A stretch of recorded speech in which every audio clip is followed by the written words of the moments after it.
Midi 15 sur e-radio, c'est l'heure du journal. Au sommaire de cette édition, groupe consultatif de Paris, Macky Sall et son gouvernement face aux bailleurs. La BAD accorde déjà 1350 milliards. Le Sénégal est à la recherche de financement pour la deuxième phase du PSE. Face aux partenaires financiers ce matin, le chef de l'État a fait le bilan de la première phase du plan Sénégal émergent. Il annonce que le secteur privé national sera au cœur de la phase 2. Nous serons en ligne de Paris avec notre correspondant permanent qui suit les travaux.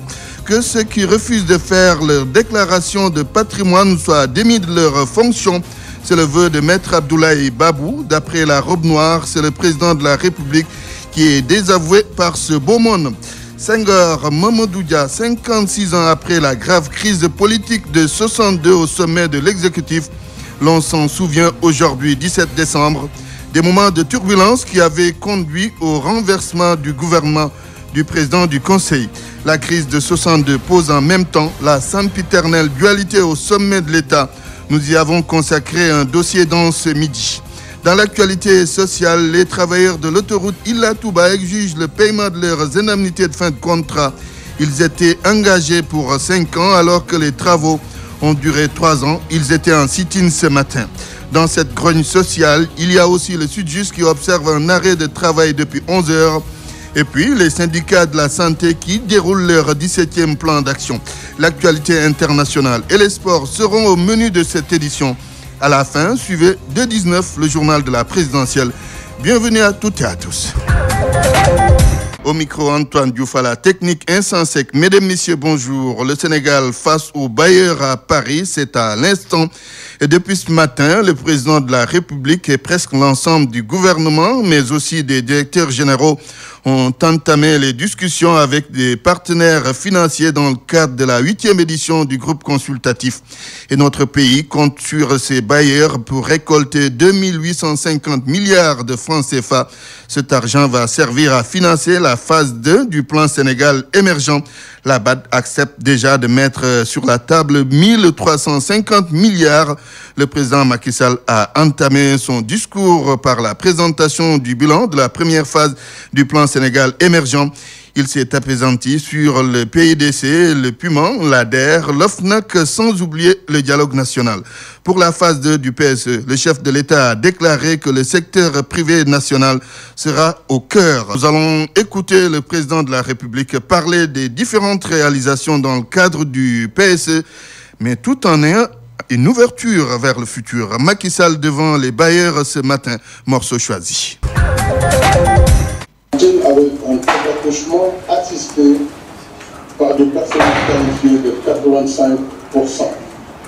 Une couverture vaccinale de 100% pour les enfants âgés de moins d'1 an, l'élimination du paludisme et un taux d'accès à l'eau potable à 100% en milieu rural. L'expérience tirée de la phase 1 du PSE nous autorise à croire que ces objectifs sont parfaitement réalisables. Nous sommes encouragés par l'engagement renouvelé de tous les partenaires publics et privés. C'est la meilleure preuve que si le PSE reste une stratégie de développement national, il inspire la confiance nécessaire à l'apport indispensable des partenaires extérieurs. Nous avons réussi ce pari grâce au travail remarquable d'agents de l'État engagés jour et nuit dans la mise en œuvre du PSE. Je tiens à féliciter chaleureusement le ministre de l'économie, des finances et du plan et l'ensemble de ses collaborateurs, ainsi que le ministre en charge du suivi et le bureau opérationnel de suivi du PSE. Je sais pouvoir compter sur nos équipes et l'ensemble de nos partenaires pour un nouveau contrat de confiance et de performance afin d'atteindre nos objectifs à l'horizon 2023 en gardant à l'esprit que le but ultime de tous nos efforts, c'est de réaliser le Sénégal de tous, le Sénégal pour tous.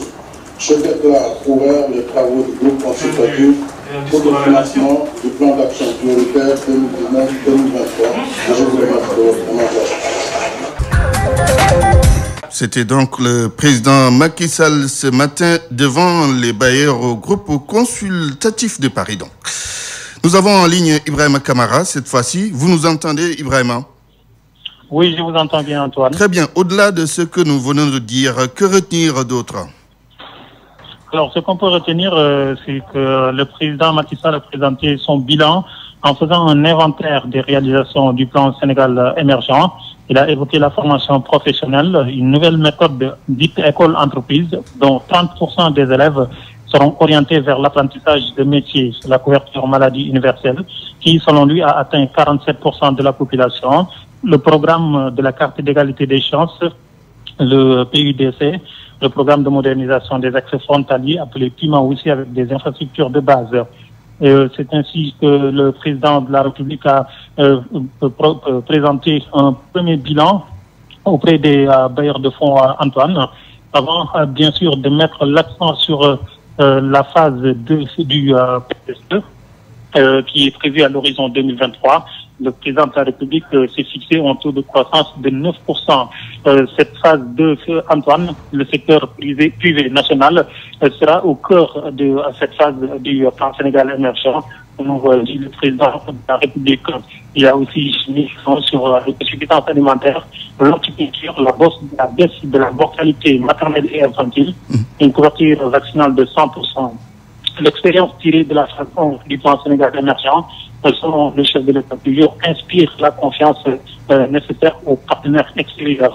Le chef de l'État souhaite instaurer de nouveaux contrats de confiance. Ibrahima, vous avez quelques difficultés avec le réseau. Si vous pouvez vous déplacer un peu. Si c'est fait, vous pouvez poursuivre rapidement.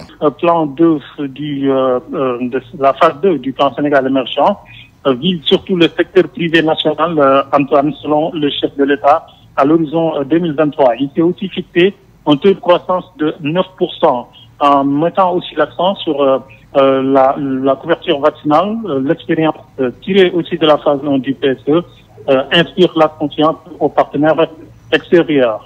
Le chef de l'État et son gouvernement poursuivent les travaux ici au siège du Fonds monétaire international, Antoine. Nous suivons le déroulé du programme pour le moment ici à Paris. Merci Ibrahima Kamara, notre correspondant permanent à Paris devant le fief. Donc, le siège du FMI, il y a l'opposition, mais également des partisans du pouvoir. Le président Macky Sall l'a dit, le secteur privé national sera au cœur de la phase 2 du plan Sénégal émergent. Dans la première phase du PSE, le privé national n'était pas impliqué. Des économistes soutiennent l'implication de notre secteur privé. Pape Ibrahima Ndiaye. Le secteur privé sénégalais est-il assez impliqué dans les grands projets du plan Sénégal émergent? La réponse est non, selon Moustapha Kassé, professeur agrégé en économie. Pour lui, l'État doit davantage le soutenir. Impliquer davantage le secteur privé, c'est l'aider à devenir un pouvoir qui peut contribuer à la bonne marche de l'activité économique de manière générale, en connaissant ses faiblesses, en connaissant également ses capacités. La création de richesse et de l'emploi, c'est du ressort principalement du secteur privé. Pour l'économiste, les responsabilités sont partagées concernant cette non-implication du secteur privé dans le PSE. Il faut avoir une organisation forte, dotée de moyens qui permettent au secteur privé d'exprimer ses positions économiques par rapport au projet de l'État. Mais il faut un secteur privé fort. Au Maroc, il y a un secteur privé très fort. Vous avez en Algérie la même chose. Mais le secteur privé marocain a effectivement tous les moyens nécessaires et l'État l'y aide. Est-ce que vous avez vu le pouvoir se déplacer sans avoir effectivement une armada? Au-delà de la préférence nationale, il faut revoir la structuration des entreprises sénégalaises, estime Khadim Bamba Diagne, directeur du laboratoire de recherche économique et monétaire de l'UCAD. Parce que la structure de nos entreprises au Sénégal fait de telle sorte que seul, quelque part, le directeur gagne et les travailleurs vont continuer à être des travailleurs. Et je pense que plus si on associe les Sénégalais en ouvrant les entreprises avec les financements boursiers, c'est-à-dire que l'entreprise soit cotée, cela va permettre aux Sénégalais de se sentir quelque part comme propriétaires de l'entreprise, mais aussi si on aide les travailleurs de l'entreprise d'avoir des actions aussi au sein de l'entreprise, cela aussi peut permettre aux travailleurs de se sentir aussi propriétaires de ces entreprises-là. Ces deux économistes espèrent que le gouvernement va accompagner le secteur privé national dans la mise en œuvre de cette deuxième phase du plan Sénégal émergent. En tout cas, les PME attendent les retombées du groupe consultatif de Paris et espèrent pouvoir rentrer dans leurs fonds, éponger leurs dettes et payer leurs arrière-salaires. Des PME sont confrontées à des difficultés dues à l'argent que leur doit l'État. Aïssata Ndiacha.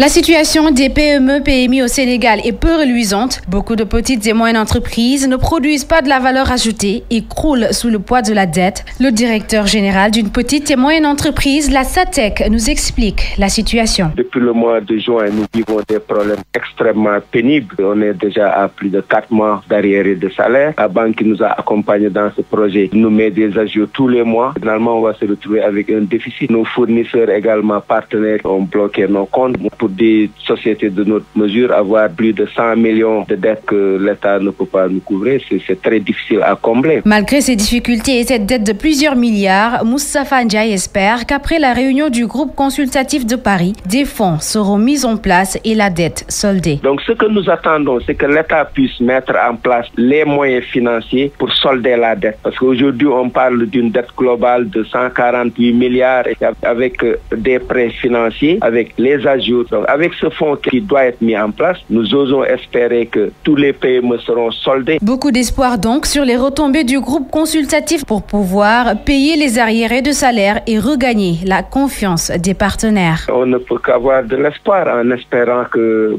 ces promesses seront tenues. Donc vraiment, nous comptons sur ce fonds pour pouvoir nous aider à pouvoir continuer notre dynamique de développement en mettant nos salariés à l'aise, en mettant aussi nos partenaires financiers en confiance et qu'on puisse vraiment continuer à travailler pour le développement de notre pays parce que nous ne nous soucions que de ça. Près de 3 milliards de francs CFA, c'est la somme que l'État souhaite obtenir à l'issue de la réunion du groupe consultatif. Avec cet argent, les petites et moyennes entreprises espèrent voir le bout du tunnel. C'était donc Moustapha Ndiaye, le directeur général de la Société africaine de technologie SATEC avec Aïssata Ndiaye. À propos de la réunion du groupe consultatif de Paris, toujours, le ministre Mame Mbaye Niang minimise la sortie de Karim Wade, le fils de l'ancien président, n'est pas la bonne personne pour juger le président Macky Sall, a dit le ministre du Tourisme. Il est interrogé par Aminata Ndang. Je pense que quand même, pour avoir droit à la parole, quand même, il faut avoir le courage de venir sur place et de se battre avec les siens. Cependant que Karim Wade maintenant décide de vilipender le président Macky Sall et le gouvernement du Sénégal par rapport à notre gestion, je pense qu'il est très mal placé. Parce que après tout ce qui s'est passé durant le régime du président Wade, après tout ce qui s'est passé avec cette même personne, ministre du Ciel et de la Terre encore, je pense que la décence et l'honorabilité lui interdisent de parler de bonne gouvernance et de gestion sobre ou de gestion vertueuse. Karim Wade est très mal placé. On ne peut pas faire ce qu'on a fait à l'AIBD et parler de gestion sobre et vertueuse. On ne peut pas avoir réalisé cette corniche de 350 milliards ou je ne sais pas et nous parler de gestion sobre et vertueuse. On ne peut pas avoir bradé l'électricité au Sénégal, voire même avec son fameux plan TAC, et parler de gestion sobre et vertueuse. Karim Wade est très mal placé pour nous parler de la bonne gouvernance. Karim Wade est très mal placé pour nous donner des conseils politiques ou pour torpiller un soi-disant groupe consultatif. Midi 14 minutes, vous suivez le journal sur e-Radio. e-Radio, les infos d'ici et d'ailleurs. Des travailleurs en colère, il s'agit de ceux de l'autoroute Ila-Touba. En sit-in ce matin, ils ont réclamé le paiement de leurs indemnités de fin de contrat. Ces travailleurs étaient engagés pour 5 ans, mais les travaux de l'autoroute n'ont duré que 3 ans. Ils ont tenu à se faire entendre par les autorités pour qu'une solution soit trouvée à 3 jours de l'inauguration de l'infrastructure. Ndongodien, géomètre topographe, parle au nom des travailleurs de l'autoroute Ila-Touba. Il est au micro d'Isidore Alexandre Sen. Il y a une période antérieure qui a été travaillée. On a eu à travailler plus de 9 mois sans contrat écrit. Et que c'est bien mentionné dans le code du travail que les contrats qui n'ont pas été écrits doivent être requalifiés en code en CDI. Donc nous réclamons la requalification de nos contrats en CDI pour qu'on puisse bénéficier de ces indemnités de fin de contrat. C'est la raison pour laquelle nous sommes là aujourd'hui pour dire que nous, le président de la République, nous lui lançons un appel solennel pour qu'il vienne ici au niveau de l'entreprise régler ce différend. Nous lançons aussi un appel au Khalif général des Mourides, Serigne Mountakha, pour lui aussi qu'il fasse quelque chose pour régler ces différends qui existent entre les travailleurs et le promoteur chinois. L'inauguration, c'est le 20. Le président Macky Sall, il n'est pas au courant de ce qui se passe exactement au niveau de l'autoroute. Je pense aussi qu'il ne va pas sacrifier ses fils biologiques au profit de ses fils d'emprunt. Parce que nous sommes des Sénégalais. Donc nous lui lançons un appel. Voilà, nous lui lançons un appel. Vous n'êtes sans savoir qu'ici, il y a beaucoup de morts au niveau du chantier par accident. Il y a des gens qui ont même perdu leur motricité. Et voilà, et l'usage de leurs membres. Et ces gens-là, ils n'ont reçu aucun sou. Le collectif des travailleurs de l'autoroute Ila Touba donc a organisé son sit-in à Keur-Mor Ndiaye sur la route de Khombol. Et je rappelle que l'autoroute Ila Touba sera inaugurée le 20 décembre prochain. Autre mouvement d'humeur, celui des travailleurs de la justice. Depuis 11 heures, ils observent un arrêt de travail dans tout le pays. C'est pour la satisfaction de leurs revendications. Les syndicats de la santé ne sont pas non plus en reste. And Gueusseum déroule à partir d'aujourd'hui son 17e plan d'action.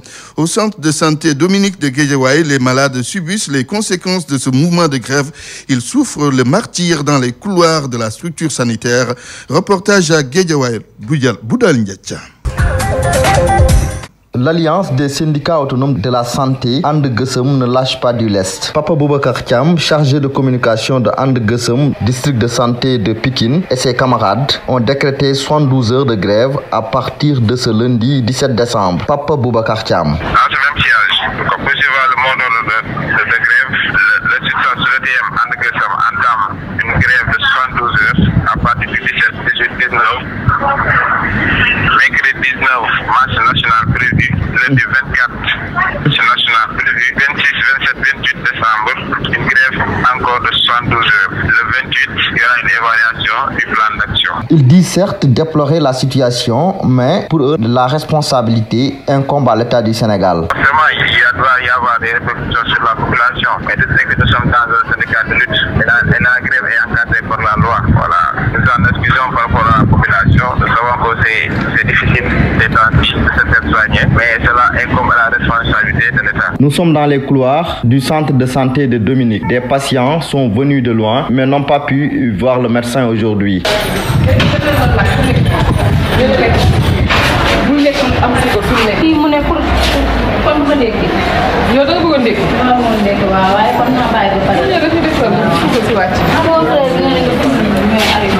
noonu am nit yi waa Fadjri ne dañuy grève xaw na métti trop ndar laa rek waa souvent dans ce place là boo ma la And Gueusseum ne compte pas s'arrêter en si bon chemin. Une autre marche est prévue le 24 décembre prochain à Tambacounda et elle sera suivie d'une grève de 72 heures avec respect des urgences et abandon du service minimum. Nous renseigne Papa Boubacar Camara, Boudal Ndiaye, banlieue dakaroise, iRadio. Vous écoutez iRadio sur la 90.3 FM Dakar. Déclaration de patrimoine, les assujettis qui traînent toujours les pieds doivent être démis de leurs fonctions, selon Maître Abdoulaye Babou, qui réagit à la suite donc de la présidente de l'OFNAC. La sanction n'est pas juridique, a dit l'avocat, mais plutôt morale. Il soutient que c'est le président de la République qui a été désavoué. Nous écoutons Maître Abdoulaye Babou au téléphone d'Aminata Ndongo. Le défaut de déclaration de patrimoine n'est ni un délit ni un crime. Par contre, cela a une valeur morale, dans la mesure où c'est le chef de l'État lui-même, pour une question de transparence, avait décidé que certains types de personnalités devaient déclarer leur patrimoine. Maintenant, ceux qui ne l'ont pas fait ont remis en cause la parole du chef de l'État. Donc, s'il y a des sanctions, nous le situons au niveau du président de la République qui a été désavoué. Et en même temps, le fait de ne pas déclarer son patrimoine, c'est comme si on pensait que vous devez cacher quelque chose, alors que quelqu'un qui cache quelque chose ne mérite pas d'avoir affaire à des deniers publics. Si le chef de l'État est conséquent avec lui-même, dans la mesure où c'est sa parole en qualité de chef d'État qui a été remis en cause, en ce moment-là, c'est à lui de prendre des sanctions. Je crois qu'un fonctionnaire ou bien une personnalité qui gère des deniers publics qui refuse alors de s'ajouter à la déclaration patrimoine doit être démis de ses fonctions. Il ne mérite pas la confiance des Sénégalais. En plus bref, les dépôts de candidature se poursuivent au greffe du Conseil constitutionnel. À l'instant, c'est Aïda Mbodj qui dépose sa candidature. Attendu cet après-midi, les mandataires des candidats Khalifa Sall et Pape Diop. Le Sénégal a son histoire politique marquée entre autres par la crise de 62 entre Léopold Sédar Senghor et Mamadou Dia, respectivement président de la République et président du Conseil à l'époque. Cette turbulence politique avait abouti au renversement du gouvernement dirigé par Mamadou Dia à l'époque, bien sûr. Rappel historique à Wadiop. 17 décembre 1962, Dakar est le théâtre d'une violente manifestation. Ce jour, la garde républicaine chasse les parlementaires de l'Assemblée nationale sur ordre du président de l'exécutif d'alors, Mamadou Dia. C'est ainsi le début de la rupture brutale entre le président Léopold Sédar Senghor et Mamadou Dia. Le premier accuse le second de fomenter un coup d'État. C'est certainement une tentative de coup d'État. Par la suite, les députés votent la motion de censure destituant le président Mamadou Dia. Par dérogation aux articles 25, 53, 66 de la Constitution fixant les pouvoirs et les attributions du président du Conseil, le chef de l'État devient chef de l'exécutif. Et c'est là que commence le feuilleton d'un long procès politico-judiciaire soldé par la déportation perpétuelle de Mamadou Dia et 4 autres de ses souteneurs, dont Valdiodio Ndiaye, dans une enceinte fortifiée à Kédougou. Mamadou Dia est condamné à 20 ans de détention criminelle. 1974, il est gracié par le président Senghor après presque 10 ans d'emprisonnement. Pourtant, Léopold Sédar Senghor et Mamadou Dia formaient un duo complémentaire, voire un tandem sur qui comptait le Sénégal indépendant pour relever les défis socio-économiques. Cette crise de décembre 1962 a profondément secoué la trajectoire politique de la jeune République du Sénégal indépendant d'alors. Entre Léopold Sédar Senghor et Mamadou Dia, c'était une véritable dualité au sommet de l'État, telle qu'on l'a vécu bien après 62 avec d'autres régimes. Les indépendances des indépendances à nos jours, le problème du numéro 2 restait comme une constante déteignant fortement sur l'appareil étatique. Mais pour le psychologue Serigne Mor Mbaye, ce n'est pas une spécificité africaine. Cela se pose partout, cela se passe partout. Donc, selon lui, une réflexion que partage le philosophe Ndéné Mbodj, Ousmane Gueye. Léopold Senghor, Mamadou Dia, Abdoulaye Wade, Idrissa Seck, Macky Sall, Abdoul Mbaye, des cas certes marquants mais pas isolés à en croire Serigne Mor Mbaye.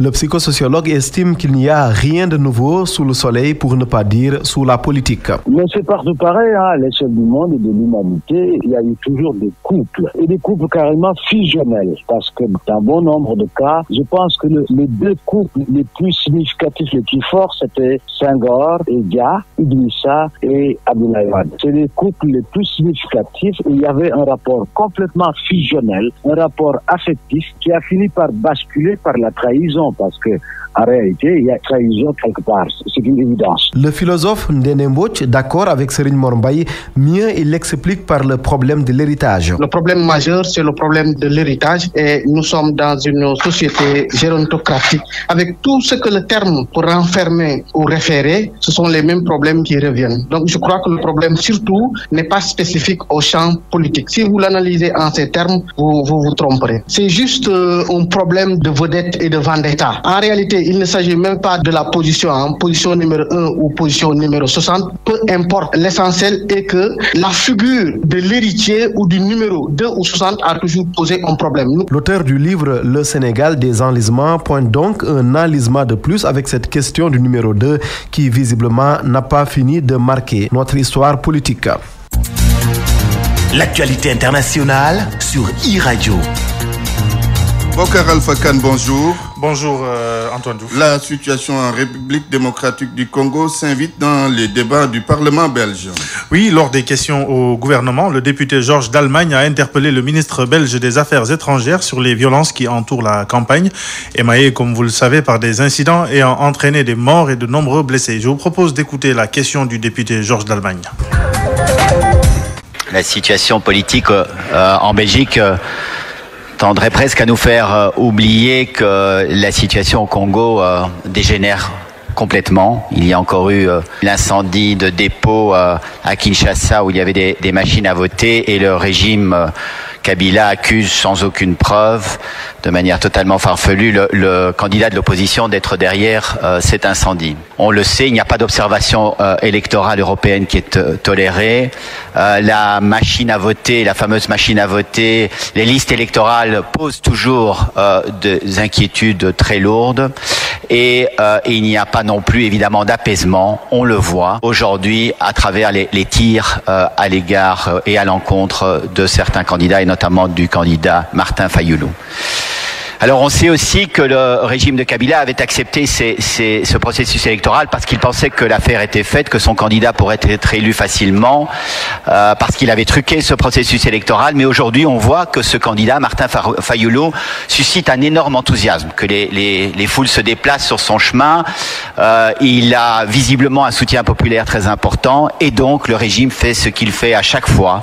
Il tire, il tue, il blesse, il réprime. Alors, Didier Reynders, ministre belge des Affaires étrangères et de la Défense, a confirmé les tensions dont parlait le député Didier d'Allemagne et a appelé la classe politique congolaise à la retenue. Écoutons Didier Reynders.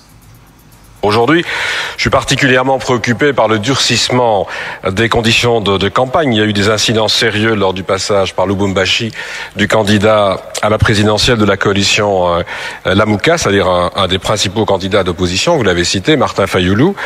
On a pu constater des tirs à balles réelles. On a malheureusement dû regretter un mort à l'occasion de ces réunions publiques. Et on constate aussi des entraves à la liberté de mouvement et de campagne dans toute une série de localités. Alors dans ce climat tendu, vous demandez ce que l'on peut faire. Tout d'abord, je crois que la MONUSCO doit contribuer non seulement à faire la lumière sur les incidents, mais à tenter de protéger la population et de protéger le processus électoral en lui-même. C'est pourquoi, à l'instar de la représentante du secrétaire général des Nations Unies, Leïla Zerougui, j'ai appelé solennellement, et j'appelle encore solennellement, à respecter les droits de tous les candidats et de leurs militants, et à respecter les obligations internationales relatives aux droits humains dans le cadre de cette campagne. J'ai évidemment une pensée toute particulière pour les victimes décédées ou blessées qui sont présentes pendant ce processus. C'est la raison pour laquelle j'appelle évidemment au calme, et je suis très heureux qu'un certain nombre de candidats aient été dans cette direction. Ce grand nombre même de candidats ont appelé au calme en espérant que l'on puisse avoir une entente sur les modalités du processus électoral pour le 23 décembre. C'est d'abord entre Congolais que cette entente doit se faire. Les élections, si on veut qu'elles se déroulent correctement, devront être reconnues par la population. Il faut que tous les acteurs aient les mêmes chances et que le scrutin soit, comme on l'a dit, transparent et crédible. C'est vrai qu'il y a de nombreux doutes en la matière, mais vous aurez constaté que le principal candidat d'opposition mène campagne. Ce n'est donc pas à nous de décider s'il y a lieu de faire autrement. Ce sont les Congolais qui doivent en décider. On sait combien il y a des tensions sécuritaires, en ce compris dans l'est du Congo, et donc je ne souhaite pas qu'une instabilité supplémentaire vienne s'ajouter.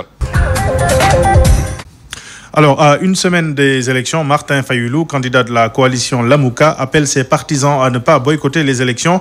Pierre Lumbi, son directeur de campagne, a été chargé de fixer l'opinion sur la position de la coalition en ce qui concerne la suite du processus électoral. En Algérie, les imams sont en conflit avec les autorités depuis quelques jours et menacent de paralyser les mosquées. Alors, il faut savoir qu'en Algérie, les imams ont un statut de fonctionnaire. À ce titre, ils ont un salaire et des avantages. Depuis la semaine dernière, ils réclament au ministère des Affaires religieuses une revalorisation de leur statut et de leurs avantages. Les imams frondeurs vont organiser dans les prochains jours un rassemblement national avec un slogan évocateur « Turban blanc en mouvement ». Ils menacent aussi de paralyser les mosquées en refusant de diriger les 5 prières quotidiennes, les mariages, les baptêmes ou encore les offices funéraires. Alors, le ministre des Affaires religieuses a pour sa part accusé des forces obscures qui cherchent à parasiter les bonnes relations et le dialogue constructif jusqu'ici entretenu avec les imams. Un appel à la mobilisation qui a fait réagir le ministre des Affaires religieuses qui accusait donc des forces obscures de parasiter le dialogue constructif. Au regard de l'islam, est-ce que dans ce cas de figure algérien, les imams peuvent aller en grève? Nous avons posé la question à Moussa Fall, imam ratib de la grande mosquée de Sacré-Cœur 3. Voici sa réponse. Compte tenu du fait qu'en Algérie, pour être imam, il faut impérativement passer par la faculté d'imama pour en sortir titulaire d'un diplôme de Ouloum Charia, reconnu par le gouvernement, qui à son tour se chargera d'une enquête sur la probité morale de l'imam pour ensuite l'affecter à une mosquée pour mener à bien sa mission. Du coup, l'imam est inéluctablement un fonctionnaire de l'État, au même titre que les autres. Il lui revient, à mon humble avis, de réclamer une revalorisation de son statut particulier qui relève du régime de la fonction publique selon la charia de l'islamia. Alors, d'un point de vue plus large, l'islam autorise-t-il les imams à percevoir un salaire? D'après les 4 rites de jurisprudence islamique, à savoir les rites malikites, shafi'ites, hanbalites et hanifites, la rémunération d'imams dans leurs fonctions socio-spirituelles est interdite. Il se réfère sans doute au verset 41 de la sourate 2 qui défie tout homme qui soit animé d'une intention de monnayer les versets du Saint-Coran pour quelques profits, tant soit peu. Ce qu'Allah subhanahu wa ta'ala, qu'il soit exalté et magnifié, qualifie d'ailleurs d'un commerce à vil prix. Il se réfère également au hadith rapporté par Ibn Majah, selon Abu Ibn Ka'b, qui receva d'un homme à qui il dispensa des cours de Coran en présent, qu'il montra au prophète, paix et salut sur lui, qui lui rétorqua en ces termes: si tu l'acceptes, tu auras sans nul doute accepté du feu provenant de l'enfer. Pour cette raison, Abu Ibn Ka'b retourna le présent au bonhomme. Sauf que le contexte n'est plus le même qu'à l'époque du prophète, paix et salut sur lui. Ce contexte est très loin de la réalité de nos jours, étant donné que les imams de notre époque ont les mêmes besoins que les fidèles, et que si toutefois cette course effrénée vers l'avoir synonyme d'un certain gage pour assurer le mieux-être aux simples citoyens du monde constitue une menace au bon fonctionnement de l'imama, il s'avère nécessaire de trouver un moyen d'assurer aux imams un minimum de revenus afin d'éviter ce scénario de désertement de poste. Toutefois, la contradiction chez les recteurs d'écoles de jurisprudence islamique cités au début de notre argumentation en est que les fonds du Baytul Mal peuvent servir de subvention à l'intention des imams, selon la charia. Ajoutez à cela le hadith rapporté par Abu Sa'id al-Khudri. Abu Sa'id al-Khudri, avec sa cohorte sur leur expérience d'un enfant qui souffrait de la morsure d'un serpent, et lorsqu'ils récitèrent la Fatiha afin d'exorciser la progression du venin dans le corps de l'enfant, ils recevèrent beaucoup d'argent de la part du père, et lorsqu'ils relayèrent l'histoire au prophète sallallahu alayhi wa sallam, il leur dira de lui en donner sa part, ce qui fait dire aux oulémas que le salaire pour service rendu, même à l'aide du Saint-Coran, est tout à fait légitime. C'était l'éclairage de Imam Fallo au Gabon Bokar. Jean Ping n'exclut pas la confrontation avec le pouvoir. Oui, des confrontations pourraient avoir lieu dans les prochains jours car Jean Ping se présente toujours comme le président élu du Gabon. L'actuelle posture de va-t-en-guerre de l'opposant résulte de l'imbroglio autour de l'état de santé, voire le supposé décès d'Ali Bongo Ondimba, officiellement en convalescence au Maroc. Déterminés à faire basculer le pouvoir dans leur camp, les partisans de Jean Ping estiment qu'il est temps de passer à la vitesse supérieure. Écoutons Jean Ping. J'ai donc toujours pensé qu'il faut deux faire. Un faire qui concerne la négociation et un autre faire qui concerne les rapports de force. Aujourd'hui, de très nombreux compatriotes me disent: et maintenant que la voie diplomatique a échoué, que fait-on? Je comprends fort bien votre position. Mais rappelez-vous qu'il y a en effet un temps pour tout sous le ciel. Jacques Chirac disait: la guerre et la violence ne sont jamais exclues. Mais il faut d'abord utiliser tous les autres arguments avant d'y arriver. Nous avons utilisé tous les autres arguments. Bokar, c'est fini pour l'actualité internationale. Voilà ce qu'on pouvait dire, oui, c'est sur l'actualité internationale. Bokar Afakan, merci. Le journal des sports de e-Radio. Le journal des sports avec Mohamed Kandji. Bonjour Mohamed. Bonjour Antoine. L'équipe nationale du Sénégal, championne du tournoi IFOAB. Oui Antoine, les Lionceaux ont fait une belle prestation face au Nigeria pour sortir victorieux de la finale. Un résultat qui récompense un tournoi presque parfait réalisé par l'équipe nationale des moins de 20 ans. Youssouf Dabo, entraîneur des Lionceaux, se dit fier de la performance de ses joueurs. Écoutons-le au micro de Sekou Seydi. L'objectif de départ, c'était de sortir des poules. On l'a bien fait durant les matchs de poules. Ce qui restait, c'était 2 matchs. Les gamins avaient envie d'aller jusqu'au bout. Donc, il fallait continuer le travail, continuer à garder le sérieux qu'ils mettent dans le travail depuis le début. Et voilà, je pense que vu la qualité de jeu que nous avions proposé durant ce tournoi, on a mérité ce titre. Mais il faut très très rapidement revenir sur terre et reprendre le chemin du travail, parce que gagner le tournoi c'est bien, mais l'essentiel est ailleurs. L'essentiel c'est la CAN, et c'est pour cette raison qu'on était là en préparation. Vu le tournoi que nous avons fait, nous allons faire partie en tout cas des équipes à battre, et quand on a ce statut, on n'a plus le droit de s'endormir. Football toujours avec la Ligue 1, match nul contre le Ndiambour de Louga. Le Casa Sport toujours en quête d'une première victoire. 6 matchs sans victoire, une première au Casa Sport, une situation qui est due entre autres aux changements opérés au niveau du club. Selon le directeur technique du Casa Sport, Demba Ramata Ndiaye, pense que son équipe présente des lacunes, surtout au niveau de l'attaque, et il faut un travail psychologique pour y remédier. Demba Ramata Ndiaye que nous écoutons au micro de iRadio. On a vu que les occasions qui arrivent, mais des occasions très simples, à les mettre dedans. Maintenant, ce n'est plus un travail devant le but, mais c'est un travail psychologique à faire avec les garçons. Parce que aussi, les autres ont changé le butoir. C'est pas la même attaque, c'est pas le même groupe, c'est pas les mêmes attaquants que Demba Ramata avait.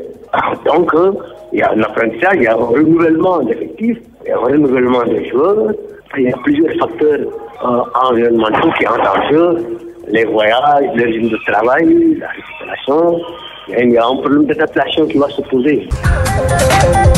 De toutes les façons, les supporters du Casa Sport se disent inquiets quant au manque de progrès de leur équipe.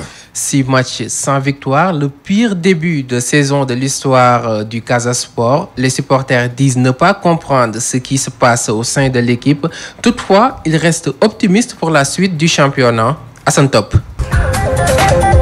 Dans la capitale du Sud, le match nul du Casa avec le Ndiambour de Louga est sur toutes les lèvres. Les férus du ballon rond digèrent mal le fait que le Casa Sport n'arrive toujours pas à gagner depuis le début du championnat. Une défaite et 5 matchs nuls, c'est le bilan de l'équipe Fagnon de la capitale du Sud. À Ziguinchor, chacun y va de son commentaire. C'est une situation vraiment déplorable parce que le nouveau staff technique, on a eu beaucoup d'espoir, surtout avec la venue de Badara Sarr. On a nourri beaucoup d'espoir. Jusqu'à présent, la mayonnaise n'a pas encore pris. Voilà. Des fois, même on nous dit que aussi avec les attaquants convoqués souvent à l'équipe nationale, c'est un prétexte. Mais aussi, moi je dis qu'ils confondent vitesse-précipitation. Malgré cette situation, ces supporters gardent espoir et pensent que les Casacés vont sortir de cette impasse. Je crois qu'il n'y a pas lieu de s'alarmer. Le football reste le football. Une série de matchs nuls, c'est pas catastrophique. Très optimiste par rapport au reste des matchs.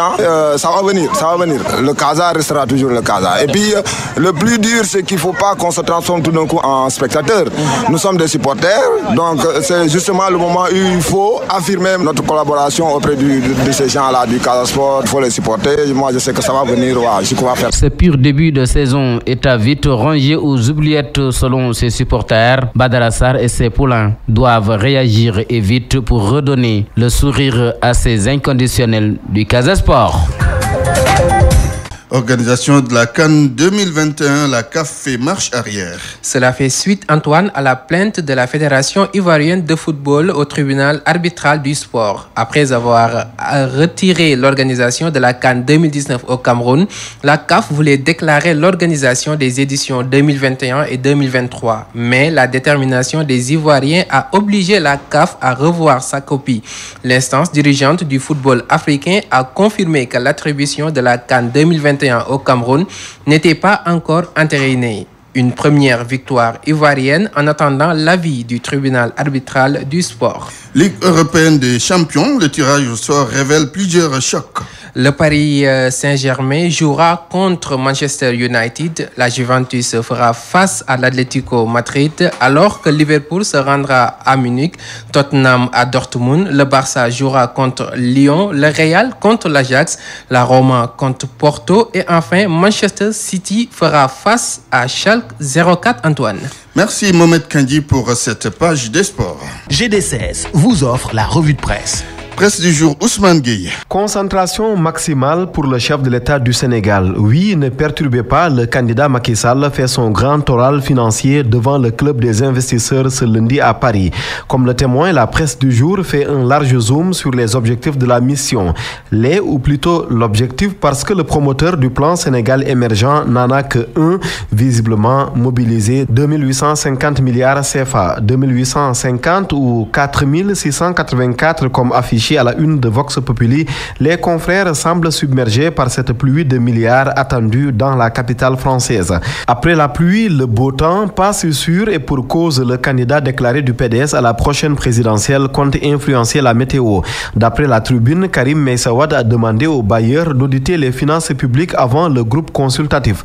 Karim joue à la torpille, relève Vox Populi, tandis que pour l'AS, l'ancien ministre d'État et non moins adversaire de Macky Sall vilipende le régime auprès des bailleurs de fonds. En plus d'exiger l'audit des finances publiques, Karim Meïssa Wade demande également un état des lieux de la situation économique et financière du Sénégal, écrit le journal. Et pourquoi faire donc? Le diagnostic en question va servir, selon la logique de Wade fils, au successeur de Macky Sall en 2019, d'avoir une idée nette de l'étendue des dégâts causés par l'homme qui va remettre son mandat en jeu le 24 février. Ce n'est donc ni plus ni moins qu'une fouille que demande Karim Wade pour reprendre enquête. Le quotidien qui décrypte les enjeux de la rencontre donne la parole à un économiste. Aux yeux de Ahmed Lamine Sadji, la tenue de ces sessions du groupe consultatif de Paris ne garantit pas nécessairement la mobilisation des ressources espérées.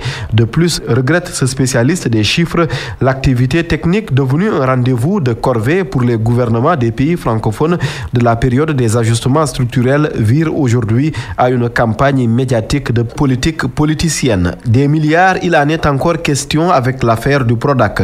Y aurait-il eu scandale comme le soutiennent certains? Tout indique qu'on devrait être bientôt édifié. L'OFNAC s'engage à faire la lumière sur ces 29 milliards. Des assurances de la présidente Seynabou Ndiaye Diakhaté, selon qui les mises en cause ont déjà commencé à défiler devant les enquêteurs. Mais que peut encore nous apprendre l'Office national de lutte contre la corruption et la concussion, s'interroge de son côté Libération. Selon les confrères, l'inspection générale des finances, l'IGF, a déjà fait tout le travail et que donc il ne reste qu'à saisir le procureur de la République en vue d'une information judiciaire. Tous les dessous de ce crime financier, pour citer le journal, sont connus. Par conséquent, l'enquête annoncée par les services de Seynabou Ndiaye Diakhaté n'apportera rien de nouveau. Les Sénégalais peuvent-ils interpeller directement le président de la République sur cette affaire? À lire les Échos, ça devrait bien se faire puisque Macky Sall a déjà répondu à plus de 1000 internautes sur des sujets aussi divers que le franc CFA, le train express régional ou encore sa propension, tout comme ses prédécesseurs, à privilégier la presse internationale pour ses sorties. Il n'y a plus de distinction entre presse nationale et internationale puisque l'ensemble des entretiens que j'accorde sont toujours retranscrits sur la toile et accessibles à tous, répond le chef de l'État. Le nombre de parrains de la coalition Benno Bokk Yakaar, tout comme des autres entités politiques également connues de tous les observateurs, pas vraiment aux yeux de Source A. Eu égard aux milliers de signatures annoncées de part et d'autre, on a presque fini de dépasser les 6 millions et plus de citoyens régulièrement inscrits sur le fichier électoral. Conclusion de Source A, ça sent la triche. Le journal se permet même de rappeler les sanctions prévues par la loi en cas de manquement aux règles. La loi prévoyant des sanctions pécuniaires et même pénales, conduisant donc à la prison. Moustapha Guirassy, lui, ne se fait pas de soucis. Il dit avoir déjà mobilisé plus que le nombre requis et le candidat déclaré de Guirassy 2019 le martèle à la page 6 de l'AS, non sans s'attaquer au président de l'Alliance pour la République, à l'endroit de qui il dit ceci: nous n'avons plus besoin de fiers guerriers dans la savane ancestrale. Mbaye Dione, dans la savane du Crédit Mutuel délictuelle du Sénégal, ça ne fait pas que des heureux. Le nouvel administrateur déclaré persona non grata par les syndicalistes n'inspire pas confiance à lire l'AS et pour cause, on lui reprocherait des malversations financières à la mairie de Ngoundiane en plus d'être issu de l'arène politique. L'arène, la vraie, elle bouillonne. Il n'y a qu'à lire sous nos lambes avec cette déclaration de Balagaï 2. Je suis encore plus décidé à corriger. Modulo. GD16 vous a offert la revue de presse. C'est la fin de cette édition. Je vous rappelle les principales informations. Groupe consultatif de Paris. Macky Sall et son gouvernement face aux bailleurs. La BAD accorde déjà 1350 milliards. La banque islamique s'engage pour 725 milliards. Dans l'actualité sociale, les travailleurs de l'autoroute Ila Touba exigent le paiement de leurs indemnités de fin de contrat. Ils étaient engagés pour 5 ans alors que les travaux ont duré 3 ans. Ils étaient en sit-in ce matin dans cette grogne sociale. Il y a aussi le Sud-Just qui observe un arrêt de travail depuis 11 heures et puis les syndicats de la santé qui déroulent leur 17e plan d'action. Journal présenté par Antoine Diouf. À la technique Insensec, réalisation Mohamed Kandi, 13h. Vous avez rendez-vous avec Khalifa Diakhaté. Merci à Kolo pour la vidéo. Excellent après-midi à toutes et à tous. Tout de suite, Salim To et puis suivra 2h19 le journal de la présidentielle.